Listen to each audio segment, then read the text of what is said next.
Good morning students. Mathematics with Aman में आपका पुनः स्वागत है।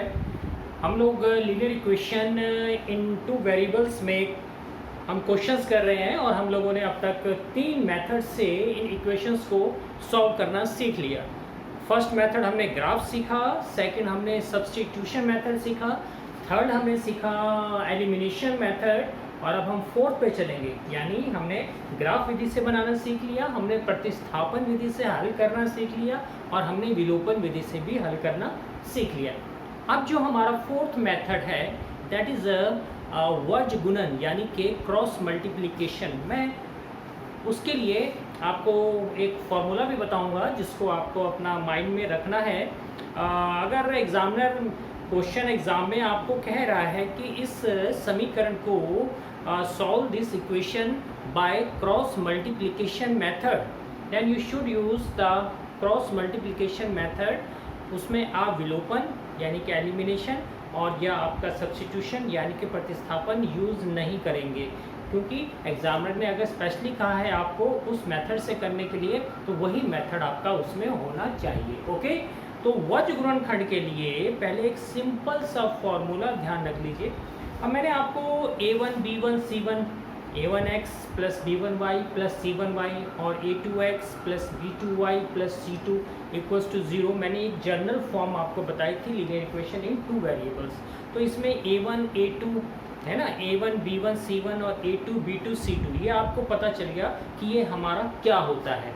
ठीक, अच्छा, अब इसमें हमें इसी a1 b1 के हिसाब से एक फॉर्मूला हमें इस क्रॉस मल्टीप्लिकेशन के लिए हमें याद रखना है। वो क्या फॉर्मूला है, ब्लैक बोर्ड पे देखिए। आपको simple b1 upon b2 c1 upon c2 a1 upon a2 and b1 upon b2 simple. अब a1 b1 c1 ये आपको मालूम है, ठीक है। अब ये यहाँ पर मैंने जो लिखा है इसी सीरियल वाइज आपका चलेगा b1 upon b2 c1 upon c2 a1 upon a2 and b1 upon b2। ये है क्या, मैंने कहा कि वज गुणन का मेथड यानी कि क्रॉस मल्टीप्लिकेशन का जो मेथड होता है उसमें हम क्या करते हैं, सबसे पहले हम इसको इससे मल्टीप्लाई करते हैं और उसके बाद इसको हम इससे मल्टीप्लाई करते हैं। ये है वज गुणन, यानी फर्स्ट का न्यूमरेटर दूसरे वाले के डिनोमिनेटर से मल्टीप्लाई होगा और सेकंड का न्यूमरेटर फर्स्ट वाले के डिनोमिनेटर से मल्टीप्लाई होगा। ऊपर वाले को न्यूमरेटर बोलते हैं, नीचे वाले को डिनोमिनेटर, यानी कि अंश और हर। ऊपर वाला अंश न्यूमरेटर और नीचे वाला हर यानी कि डिनोमिनेटर। तो वज गुणन में हम क्या करते हैं, ये हमने b1 को c2 से मल्टीप्लाई और c1 को b2 से मल्टीप्लाई और इनके बीच में माइनस का साइन लगता है। इसी तरह ये हमारा इससे मल्टीप्लाई हो जाता है और ये हमारा इससे हो जाता है, ये हमारा इससे हो जाता है और ये हमारा इससे। यानी पहले हमें लेफ्ट को राइट से ही करना है, ध्यान आपको इस चीज़ में देना है। तो पहले तो सीरियल से आपको याद कर लेना है b1 upon b2 c1 upon c2 a1 upon a2 and b1 upon b2। Okay, अब मैं क्वेश्चन दे रहा हूँ तो जब भी आप क्वेश्चन करेंगे तो उसमें आप लिखेंगे कि a1 हमारा इतना है, b1 इतना है, c1 इतना है, a2 b2 एंड c2। जो वैल्यूज़ अगर आप पहले उसको लिख के चलेंगे तो इस फॉर्मूले में फिर रखने में आपको दिक्कत नहीं आएगी। तो मैं क्वेश्चन यहाँ पे लिख रहा हूँ, उस क्वेश्चन को आप जरा देखेंगे कि क्या क्वेश्चन है, आप उसको अभी समझ भी जाएंगे कि हमें उसमें क्या करना है। क्वेश्चन है 2x plus 3y equals to 17।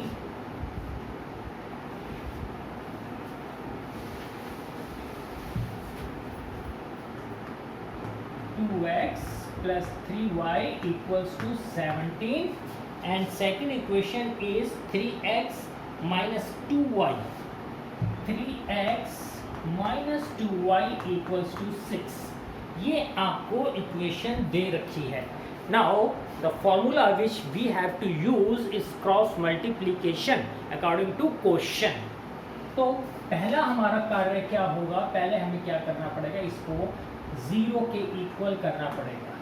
-17 equals to 0 and 3x - 2y - 6 equals to 0।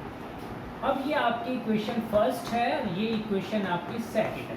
ध्यान दीजिए इस बात पे, थोड़ी स्पेस कम ना पड़े तो मैं इसे यहाँ लिख रहा हूँ ताकि मेरे को नीचे करने के लिए स्पेस मिल जाए, ठीक है। तो मैंने कहा कि हम इसको पहले 0 के इक्वल, यानी इसको मैं यहाँ पे उतार रहा हूँ, 2x + 3y - 17 इक्वल्स टू 0, और ये वाली हमारी हो गई है 3x - 2y - x equals to 0। Okay, space बनाने के लिए मैंने उसको ऊपर उतार दिया है। तो फर्स्ट स्टेप जो हमारा है, हमें उसको 0 के इक्वल हमने उसको रख लिया। अब हम इसमें से, अब पता है आपको ये a1 b1 c1 a2 b2 c2 वही जनरल इक्वेशन बताइए मैंने आपको। यहाँ पर आपका पहले हम लिख लेंगे कि a1 हमारा है 2, b1 हमारा है 3 एंड c1 इज -17। इसी तरह a2 is 3, b2 is -2 and c2 is -6। ये आपको ध्यान से उतारने, कोई भी साइन अगर आपने गड़बड़ कर दिया तो आपको दिक्कत हो जाएगी। जैसे ये प्लस का 2 था तो a1 मेरा 2 आ गया, ये b1 प्लस का है तो b1 मेरा 3 आ गया, c1 माइनस का है तो c1 -17 आ गया। इसी तरह a2 3 है, यहाँ भी 3 प्लस का, b2 -2 क्योंकि ये माइनस में दिया है तो b2 -2 और c2 हमारा -6 आ गया। अब मैंने आपसे क्या, अब हम क्या करेंगे, हम यहाँ पे 3 चीज़ लिखेंगे। हम यहाँ पे लिखेंगे a, b और 1, a, b और 1, a, b क्योंकि हमें a और b इसमें है, c तो हमारी कांस्टेंट होती है, इसके साथ हमारा कुछ नहीं है। यहाँ पे देखिए तो ये एक अचर राशि होगी, ठीक। अब यहाँ पर देखिए, अब मैंने आपसे बोला b1, याद रखिए जरा, b1/b2 equals to c1/c2 equals to a1/a2 is equal to b1/b2। ये मैंने फॉर्मूला बताया है। तो अब सबसे पहले है b1/b2। यहाँ देखिए b1/b2 क्या है, 3 और -2, 3 और -2। मैंने यहाँ पे लिख लिया 3 और नीचे लिख लिया -2, ठीक है। उसके बाद c1 c2, c1 c2, c1 is -17 and c2 is -6। मैंने यहाँ पे लिख लिया -17 और -6। फिर है a1 a2, a1 मेरा 2 है, a2 मेरा 3 है। यहाँ मैंने लिखा 2 और यहाँ मैंने लिखा 3, ठीक। और लास्ट में b1 b2, b1 b2 3 और -2। यहाँ मैंने लिखा 3 और -2। जैसा कि अभी मैंने बताया क्रॉस मल्टीप्लिकेशन, ये इससे मल्टीप्लाई, ये इससे मल्टीप्लाई, ये इससे मल्टीप्लाई, ये इससे मल्टीप्लाई, ये इससे मल्टीप्लाई और ये इससे मल्टीप्लाई, ठीक है। अब यहाँ फिर से दोबारा लिखूंगा a, आप इसको x y लिख लें, x y 1, x y और 1, क्योंकि ये चर राशि है और ये अचर राशि है, ठीक है। वेरिएबल्स है, ये नॉन वेरिएबल है। अब यहाँ पे मैंने कहा इसको इससे मल्टीप्लाई करना है, तो 6 को 3 से, -6 को 3 से करेंगे, ये आएगा -18, फॉर्मूले का माइनस, और 17 दूनी, क्योंकि ये माइनस माइनस का है तो माइनस माइनस प्लस हो जाएगा, 17 दूनी 34, ये आ गया मेरे पास, ठीक। यहाँ पे देखिए इस 17 इस 17 को 3 से करेंगे तो 17 तिया 51 -51 फॉर्मूले का माइनस, 6 दूनी 12, ये माइनस का है तो -12 मेरा ब्रैकेट में आ गया, ठीक। और अब यहाँ पे हम करेंगे 2 2 4 यानी कि -4 और फॉर्मूले का माइनस, 3 3 9। इस स्टेप को जरा दोबारा समझें। ये लिख दिया x y 1, b1/b2, c1/c2, a1/a2 and b1/b2। ऊपर x जो हमारा वेरिएबल है, चर राशि है, y जो हमारी चर राशि है और 1 जो हमारी अचर राशि है, ठीक है। अब मैंने बताया इसको इससे मल्टीप्लाई करेंगे तो 6 3 18, माइनस का है तो -18, ये फॉर्मूले का माइनस होता है।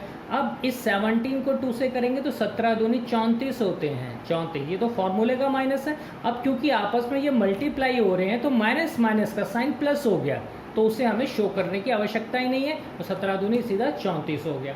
y के नीचे 17 तिया 51, ठीक है ना, 3 सत्ते 21, 3 3 और 2 5, तो 17 3 51, क्योंकि ये माइनस का है तो माइनस लग गया, ये फॉर्मूले का माइनस है। और ये 2 6 12, ये -12 क्योंकि ये माइनस का है। इसी तरह 2 2 4, ये -4 आ गया। एंड 3 को 3 से किया तो 3 3 9, ये फॉर्मूले का माइनस। आगे चलते हैं इसको। अब हम यहाँ पे हमने उतारा x, ये हमने उतारा y, ये हमने उतारा 1।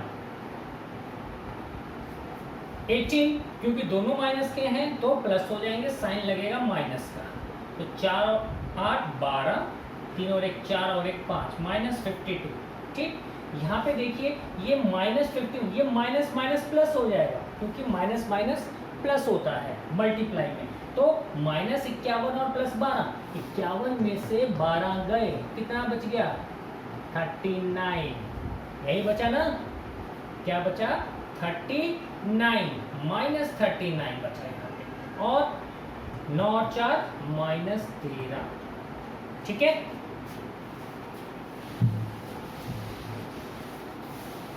आगे देखिए,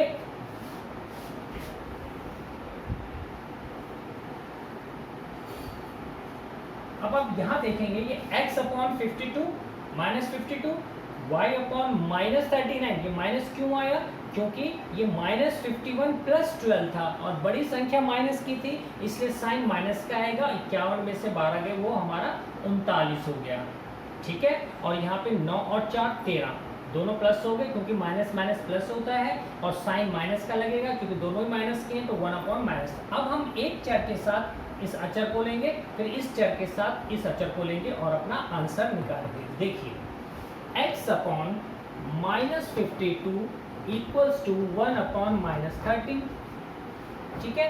-13 को x से किया, -13x = -52 52, और माइनस से माइनस कैंसिल, x = 52/13, तो x की वैल्यू आ गई 13 चौक 52, x = 4, ये हमारा आंसर आ गया। अब इस अचर वाले के साथ इस अचर को लेंगे, ये फर्स्ट वाला, दूसरा वाला, y/-39 = 1/-13, -13 को y से किया, -13y = -39, माइनस से माइनस कैंसिल, y = 39/13, तो 13 का टेबल 39 पे 3 पे जाएगा, तो y = 3। ये हमारे दो आंसर इसमें आ जाएंगे, चेक इट आउट।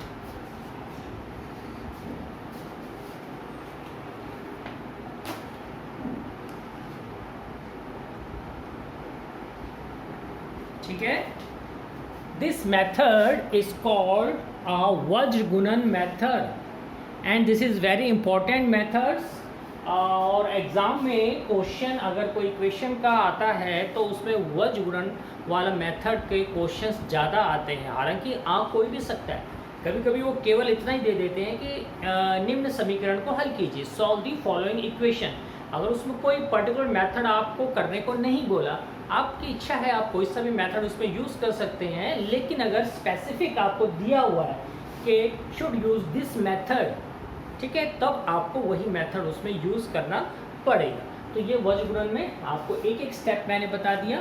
पहले हमें उसको, आप एक क्वेश्चन को अच्छी तरह समझ लेंगे तो बाकी क्वेश्चन आपको करने में दिक्कत नहीं आएगी। सबसे पहले स्टेप हमने उसको 0 के इक्वल रखा है, वहाँ से हमने a1 b1 c1 निकाल लिए, a2 b2 c2 निकाल लिए। हमने ये वेरिएबल और नॉन वेरिएबल रखा यहाँ पे, तो b1/b2 c1/c2 a1/a2 and b1/b2। इसको क्रॉस मल्टीप्लाई ऐसे करते हैं, कभी भी ऐसे ऐसे ऐसे मत करना, पहले ये वाला इससे फिर ये इससे, तो ये मल्टीप्लाई करके जैसे हमारा साइन के हिसाब से आया, साइन का ध्यान रखना है कि माइनस और प्लस, क्योंकि मेथड आने के बाद यदि आप साइन में गड़बड़ कर देते हैं तो आपका सारा क्वेश्चन गड़बड़ हो जाता है।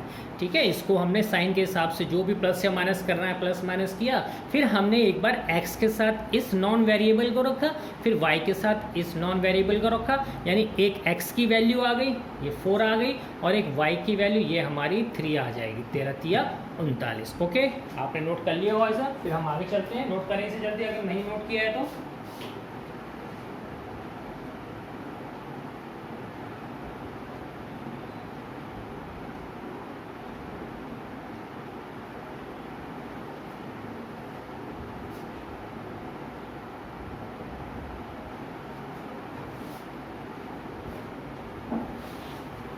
बेटा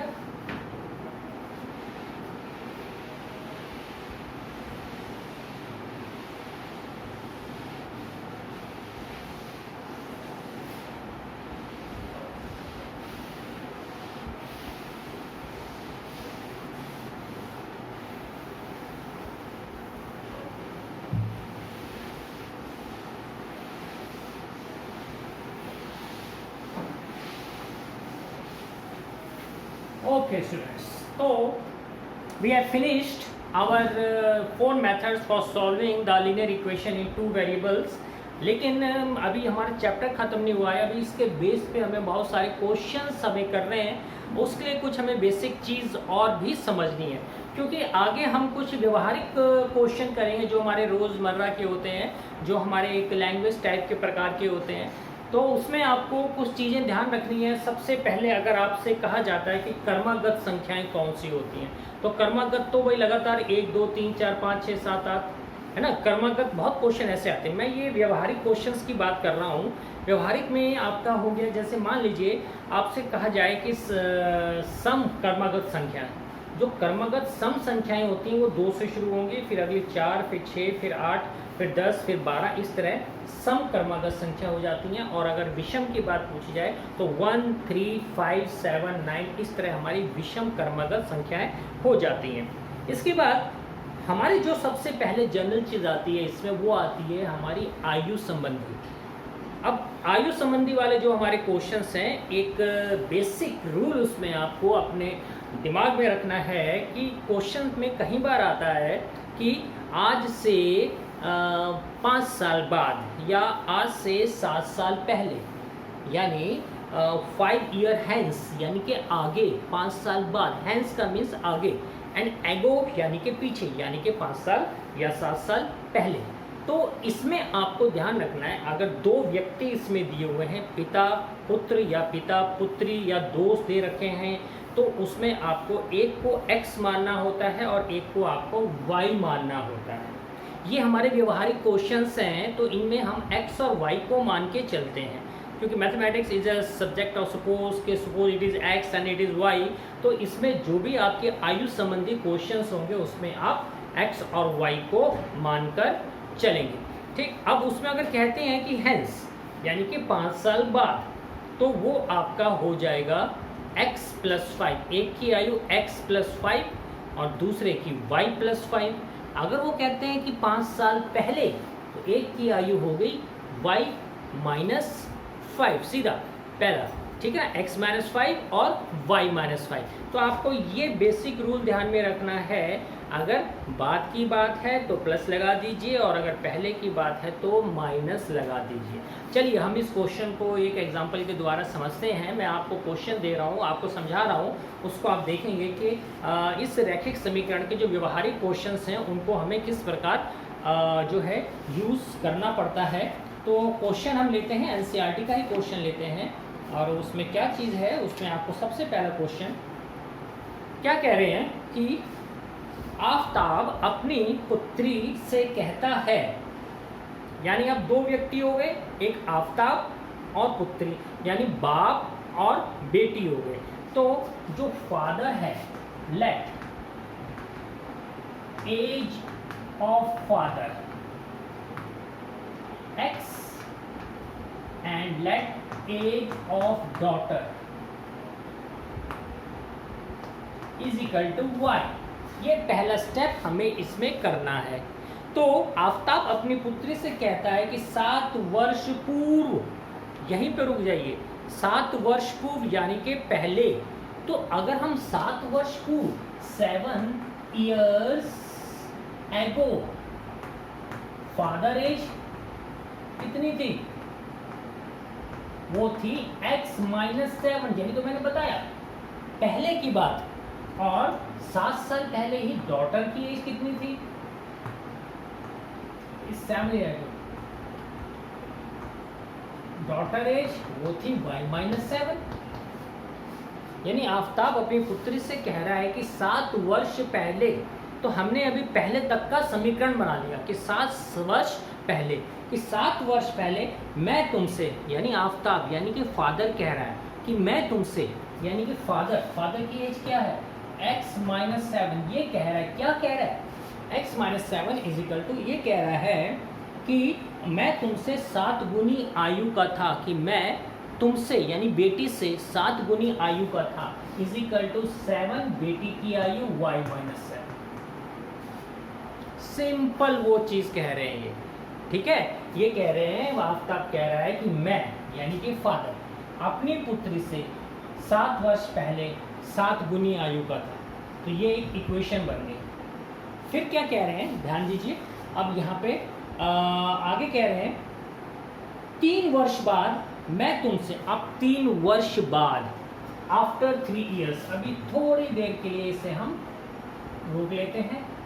आफ्टर 3 years, आफ्टर 3 years यानी बाद में, 3 साल बाद फादर की आयु कितनी हो जाएगी? मैंने कहा प्लस में, यानी कि x प्लस 3, और डॉटर की कितनी हो जाएगी? y plus 3। ये अंतर है, एगो में माइनस लग गया और बाद वाले में जो है प्लस लग गया। तो 3 साल बाद पिता की x प्लस 3 और पुत्री की y प्लस 3। तो ये कह रहे हैं कि 3 वर्ष बाद मैं तुमसे केवल 3 गुनी आयु का रह जाऊंगा।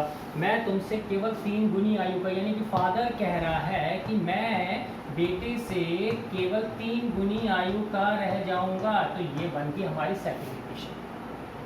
आगे फिर क्या कह रहे हैं ये, इस स्थिति को बीजगणितीय और ग्राफीय रूपों में व्यक्त कीजिए। यानी इसको बीजगणितीय रूप में, इन्होंने हमसे आयु नहीं पूछी, तो इन्होंने कहा कि इसे बीजगणितीय रूप में लिखिए और ग्राफ मेथड से हल कीजिए। अब बीजगणितीय रूप क्या हो जाएगा, इसको हम आगे लेके चलते हैं। ये हो गया x minus 7 equals to 7y minus 49। 7 को y से मल्टीप्लाई एंड 7 को माइनस 7 से, तो माइनस 49 हो गया। अब x minus 7y equals to minus 49, और ये हो गया इधर आके प्लस 7। तो x minus 7y equals to 49 में से 7 गए, कितना बचा? 9 में से 7 गए 2, यानी कि 42। तो ये बन गया x minus 7y plus 42 equals to 0। ये इसका बीज गणितीय रूप बन गया। और इसका हम जब सॉल्व करेंगे तो x plus 3 equals to 3y plus 3 3 9। यहाँ भी x के साथ y को ले आएंगे, इधर आके माइनस 3y हो जाएगा इक्वल्स टू 9, ये आके माइनस 3, और x minus 3y equals to 6। इसे हम इतना ही छोड़ दें, या x minus 3y minus 6 equals to 0। ये हमारा बीजगणितीय विधि हो गया। और फिर कह रहे हैं इसे ग्राफीय विधि से हल करना। अब ग्राफीय विधि से हल करना, मैंने आपको सबसे पहले मेथड मैंने ग्राफ वाला ही बताया है कि हम कैसे x को या y को बाहर निकाल के उसको, पहले इस वाले को देख लीजिए कि हमने कैसे किया है। सबसे पहले इसमें एज हमें फादर की जो है माननी पड़ती है, उसको हमने x मान लिया। डॉटर की आयु को हमने जो है y मान लिया। तो 7 साल पहले फादर की x माइनस 7 थी और डॉटर की y माइनस 7 थी। इसको तो बात कह रहा है, यानी आफताब कह रहा है कि 7 साल पहले मैं तुमसे, किससे? डॉटर से 7 गुना था, तो यानी 7 इससे मल्टीप्लाई हो गया। ठीक है, इसको हमने सॉल्व किया। x माइनस 7 इक्वल्स टू 7 को y से किया 7y माइनस 7 7 जार 49। क्योंकि ये माइनस है तो माइनस लग गया, तो इसलिए x इधर आके ये -7y इक्वल्स टू -49 और ये इधर आके +7 हो गया। तो x -7y इक्वल्स टू 49 में से 7 माइनस, क्योंकि प्लस माइनस माइनस होता है, माइनस किया और साइन बड़े डिजिट का लगता है तो -42, ये हमारी इक्वेशन बन गई। फिर उसने बोला था कि 3 साल बाद मैं तुमसे जो है 3 गुना आयु का रह जाऊंगा। तो फादर के 3 साल बाद x+3, डॉटर की y+3, इसको हमने सॉल्व किया तो हमारा ये बन गया x -3y-6। ये हमारा बीज गणितीय विधि का आ गया। अगर हमसे वो बोलते कि उनकी आयु कितनी है वर्तमान, तो हमें इसे फिर विलोपन विधि से इसको हल करना होता आगे। इसमें इन्होंने केवल बीज गणितीय के रूप में लिख के छोड़ने को बोला है, तो हमने वहीं तक छोड़ दिया। फिर इसका ग्राफ बनाना है, तो ग्राफ के लिए मैं आपको बेटा इसको समझा चुका हूँ। तो ग्राफ के लिए आप क्या करेंगे, ग्राफ तो आप अपने आप बनाएंगे, मैं एक बार उसकी नोट कर लें इसे, फिर मैं ऊपर से थोड़ा इसको रब कर रहा हूँ।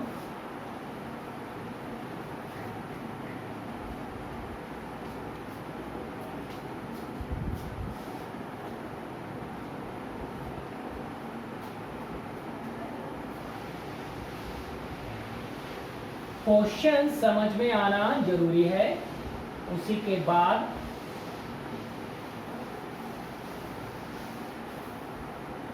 क्या था हमारा x -7y plus 42 equals to 0, और सेकेंड आई थी हमारी x -3y-6 इक्वल्स टू 0।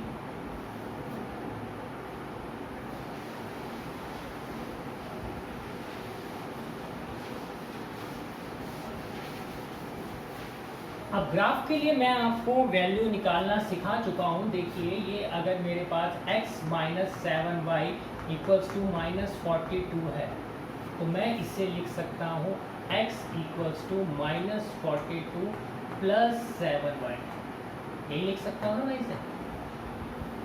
अब मैं यहाँ पे y की वैल्यू को 0 लूँ, कम मतलब y की वैल्यू में 0 या 1 या 2 या 3 इस तरह करके मैं चलूँगा, ठीक है। तो हमारी जो है x की वैल्यू आ जाएगी। इसी तरह अगर मुझे इसे सॉल्व करना है तो x -3y इक्वल्स टू 6 और x equals to 6 plus 3y। यहाँ भी बॉक्स जैसे मैंने आपको सिखाए थे, बॉक्स बनाएंगे, ठीक है, x और y लिखेंगे। यहाँ पे जैसे मैं y की वैल्यू लूँगा 0 तो x की क्या है, या इसकी मैंने 7 रखी तो y की क्या है, इसी तरह इसमें तो वैल्यू लेके फिर हम इसमें इसका हम ग्राफ बनाएंगे, जिसको हम पहले डिस्कस कर चुके हैं और वो मैंने आपको होमवर्क में भी दिया है। तो इस टाइप के क्वेश्चन हमारे जब मेथड हम सारे कर लेते हैं तो हमारा उसमें उसका व्यवहारिक जो उदाहरण है वो भी आपको करने जरूरी है। मैंने आज आपको एज वाला क्वेश्चन बताया है, आपकी आयु वाले संबंधी क्वेश्चंस और भी होंगे, उसमें काफ़ी क्वेश्चंस हैं। तो आयु संबंधी क्वेश्चंस आपकी एनसीईआरटी किताब में मैं अभी और रिवाइज कराऊंगा अपने नेक्स्ट वीडियो में, लेकिन जितना मैंने अभी समझाया है इसको आप अच्छी तरीके से नोट कर लें, आगे आपको अच्छी तरह एक्सरसाइज के क्वेश्चंस करने के लिए आपको दिक्कत नहीं आएगी, कोई घबराने की बात है। हालांकि कोई भी नई चीज़ शुरू में सीखते हैं तो उसमें थोड़ी बहुत दिक्कत आती है, लेकिन जब आप उसको प्रैक्टिस कर लेते हैं, mathematics is a subject of practice, मैं इसको हमेशा बोलता हूँ। अगर आप उसमें उसको प्रैक्टिस कर लेते हैं तो आपको उसमें कोई भी प्रॉब्लम नहीं आएगी, ठीक है। ध्यान रखना, वैल्यूज़ जब हम x और y की लेते हैं तो ऐसी वैल्यू लें कि ताकि हमारी 9, 8, 7 से कम कम ही नीचे नीचे आए, ताकि ग्राफ पेपर के बाहर हमारी लाइन ना जाए। तो वैल्यू आप कोई से भी 1 लिया, -1, 2 या -2, 3 या -3, जहाँ पे वो 8, 9 या 7 से नीचे नीचे ही आए उसकी वैल्यू x और y की। और ग्राफ में आपको पता ही है कहाँ पे हमारा प्लस होता है, कहाँ पे हमारा माइनस होता है। जैसे ना ग्राफ में राइट में आपका प्लस का हो गया, लेफ्ट में आपका माइनस का हो गया जब आप इसको बनाते हैं सामने से, जब उसको देखते हैं। इसी तरह ऊपर आपका प्लस का हो गया, नीचे आपका माइनस का हो गया। साइन क्वेश्चन में जब भी आप वैल्यू रखें तो प्लस माइनस का हमेशा ध्यान रखें कि आपने अगर वैल्यू रखी है कोई 1, 2, 3 x एट्सेट्रा कुछ भी रखी है, तो जो हमारी दूसरे चर की वैल्यू आ रही है वो हमारी वैल्यू प्लस में आ रही है या माइनस में आ रही है। क्योंकि और अगर गलती से बाई चांस आपकी वैल्यू गलत आ गई तो उसमें आपको पता चल जाएगा, जब आप ग्राफ बनाएंगे तो ग्राफ सीधी लाइन का बनेगा ही नहीं। वो ग्राफ सीधी लाइन का तभी बनेगा जब आपकी वैल्यू सारी एक्यूरेट होंगी, एक्यूरेसी में होंगी, ठीक है, तो आज हम इतना ही कर रहे हैं और इसके आगे मैं आपको नेक्स्ट वीडियो में आपको और इसके व्यवहारिक क्वेश्चन बताऊंगा, तो आप प्रैक्टिस करते रहें। आज के लिए इतना ही। All the best and good day.